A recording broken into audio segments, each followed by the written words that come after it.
Hello दोस्तों, सत श्री अकाल, नमस्कार, आदाब। तो कैसे हैं आप सभी लोग। उम्मीद करते हैं कि आप सभी लोग बहुत ही अच्छे होंगे।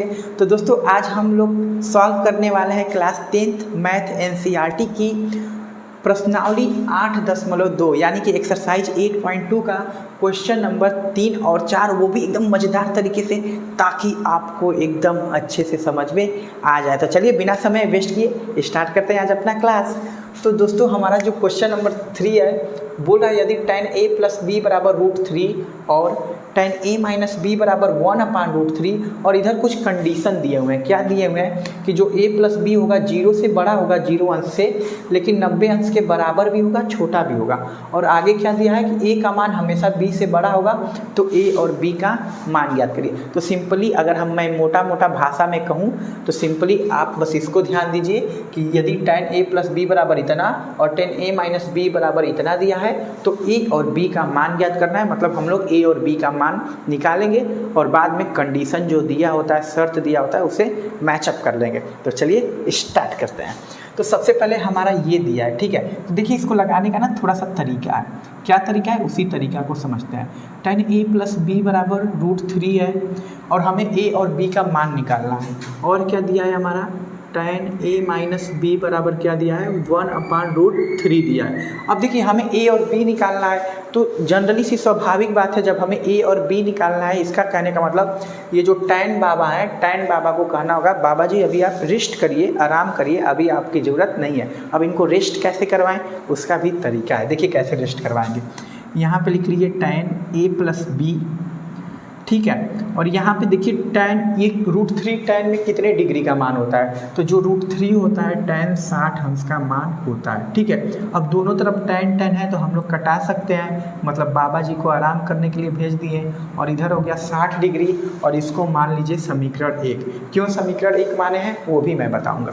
इधर हो गया tan a - b बराबर 1/√3 tan कितने अंश का मान होता है, tan 30 अंश का मान होता है। फिर इधर भी tan कट गया इसकी तरह, यहाँ की तरह, तो बचा a - b बराबर हमारा क्या हो गया 30 डिग्री। और इसको मान लेंगे समीकरण 2। समीकरण 1 और 2 इसलिए माने हैं ताकि हम एक दूसरे को कटा सकें, ठीक है। a और b में से किसी एक को कटा सकें, मतलब प्रतिस्थापन विधि या विलोपन विधि, कोई भी विधि लगा के हल करके a और b का मान आसानी से निकाल सकें, इसलिए समीकरण 1 और समीकरण 2 मान लिया गया है। अब क्या करना है, हम विलोपन विधि लगाएंगे।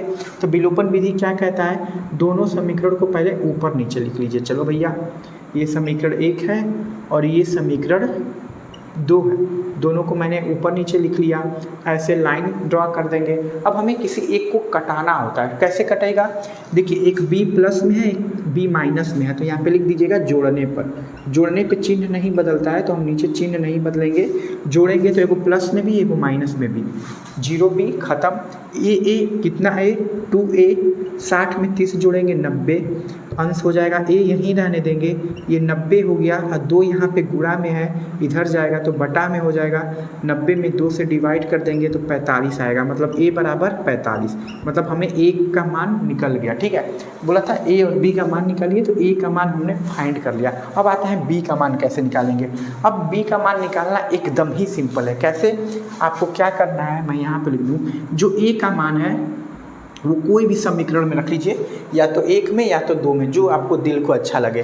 तो a का मान मान लीजिए समीकरण 1 में रखने पर, समीकरण 1 में मैं रखता हूँ, समीकरण 1 में रखने पर पहले समीकरण 1 लिख लेंगे, a + b = 60। a का मान हमारा कितना आया है 45 अंश, यहाँ पे लिख लेंगे 45 अंश प्लस b बराबर 60।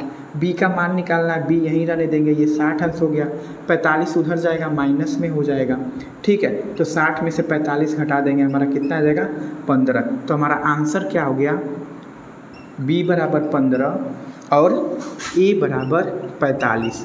अब हम आते हैं अपने शर्त पे। शर्त हमारा क्या कह रहा है, a हमेशा बड़ा होना चाहिए b से, इज ग्रेटर देन, बड़ा का निशान है, ठीक है। अब देखिए a 45 है, b 15 है, तो a बड़ा हो गया b से, हाँ बड़ा है क्योंकि ये 45 है और ये 15 है। यहाँ पे बोल रहा था अगर a और b दोनों को जोड़ें तो जोड़ते हैं, ये समझने के लिए केवल, आपका आंसर यहीं तक है। ए और बी दोनों को जोड़ते हैं मतलब 45 + 15, ये कितना हो जाएगा? 45 + 15 60 अंश। तो बोल रहा है कि 0 से बड़ा होना चाहिए। चलिए 60 0 से बड़ा है, लेकिन 90 से छोटा या बराबर दोनों हो सकता है, या तो छोटा हो या तो बराबर हो।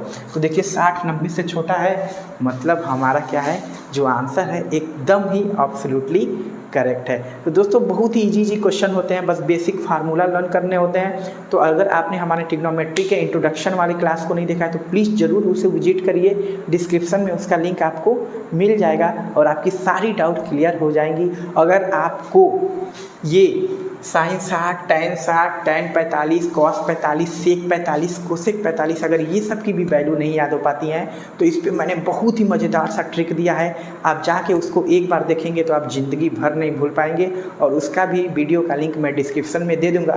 तो प्लीज़ ज़रूर उसको एक बार देखिए, आपके सारे डाउट आज के बाद क्लियर हो जाने वाले हैं। तो अब हम लोग पढ़ेंगे इस चैप्टर का लास्ट क्वेश्चन, और क्वेश्चन नंबर हमारा 4 है, जो सही गलत का निशान है।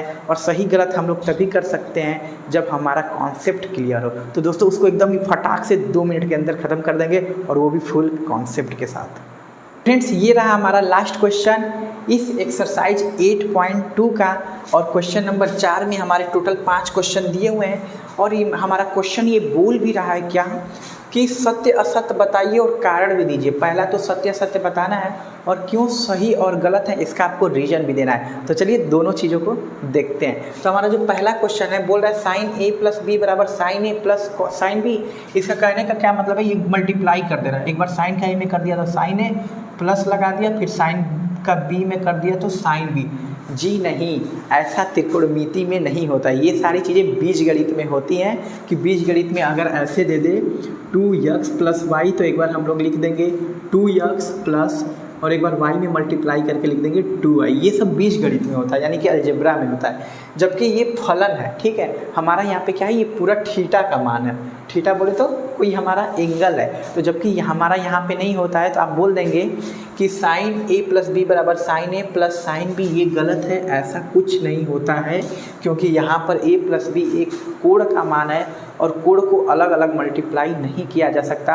और दूसरा रीजन क्या दे देंगे आप कि sin a + b का जो फार्मूला होता है वो होता है sin a + b का, लिख दे रहा हूँ मैं यहाँ पे, sin a cos b + cos a sin b। ठीक है, तो दोनों रीजन में से आप कोई भी एक रीजन लिख सकते हैं, तो वैसे गलत हो गया। आगे आइए, नेक्स्ट बोला थीटा में वृद्धि होने पर साइन थीटा के मान में वृद्धि होती है। यहाँ पे थीटा कोण है, बोला अगर थीटा बढ़ाते जाएं तो साइन थीटा के मान में वृद्धि होगी। मतलब यहाँ पे थीटा की जगह आपको बार बार वैल्यू रखना जाना है। तो एक बार हम थीटा की जगह 0 रख लेते हैं, तो साइन 0 का मान 0। एक बार हम थीटा की जगह 30 रख लेते हैं, तो साइन 30 अंश का मान हमारा कितना हो गया 1/2। फिर हम थीटा की जगह साइन 45 रख लेते हैं, तो साइन 45 का मान 1/2। फिर हम साइन थीटा की जगह 60 रख लेते हैं, तो साइन 60 अंश का मान कड़ी 3/2। फिर थीटा की जगह हम 90 रख लेते हैं, तो साइन 90 अंश का मान 1।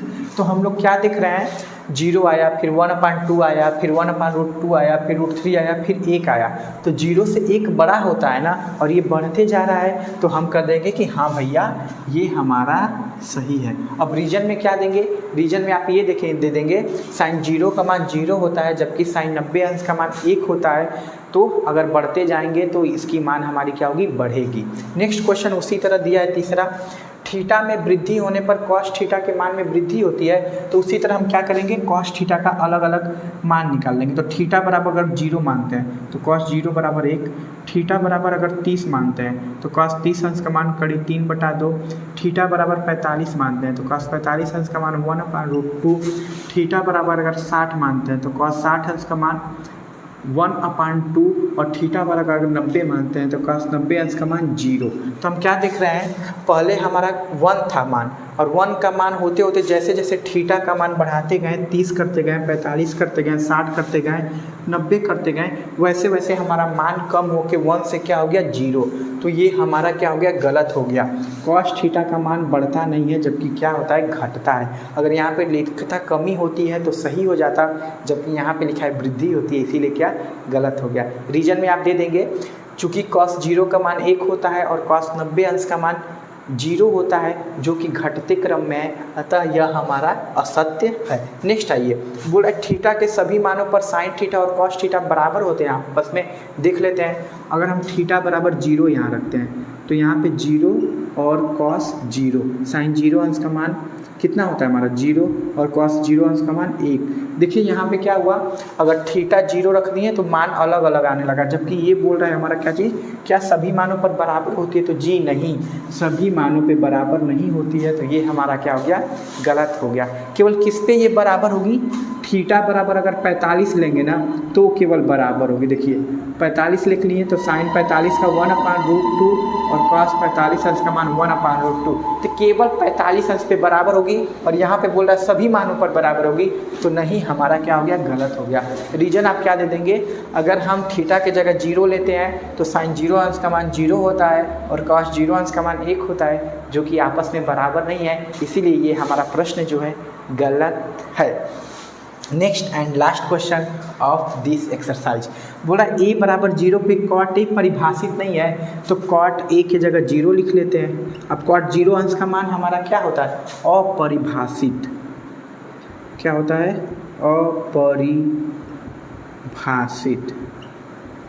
ठीक है, और यही बोल रहा है हमारा परिभाषित नहीं है, तो परिभाषित नहीं है मतलब क्या है, अपरिभाषित है। कहने का मतलब है तो जी हाँ। क्यों है, क्योंकि हमें पता है कॉट 0 अंश का मान क्या होता है, अपरिभाषित होता है। तो दोस्तों इतना आसान क्वेश्चन आप इजीली कर सकते हैं, बस आपका कॉन्सेप्ट क्लियर होना चाहिए। तो उम्मीद करते हैं आपको सारी चीज़ें, सारे क्वेश्चन समझ में आ गए होंगे। अगर आप हमारे चैनल पे न्यू हैं तो प्लीज़ चैनल को ज़रूर सब्सक्राइब करिए, और अभी तक वीडियो को लाइक नहीं किया है तो वीडियो को ज़रूर लाइक करिए और अपने दोस्तों के साथ ज़्यादा से ज़्यादा शेयर करिए, ताकि उनकी भी हेल्प हो सके और उनके भी डाउट क्लियर हो सके। तो दोस्तों फिर मिलते हैं नेक्स्ट चैप्टर के साथ, नेक्स्ट कॉन्सेप्ट के साथ और अमेजिंग फैक्ट्स के साथ। तब तक के लिए जय हिंद, नमस्कार।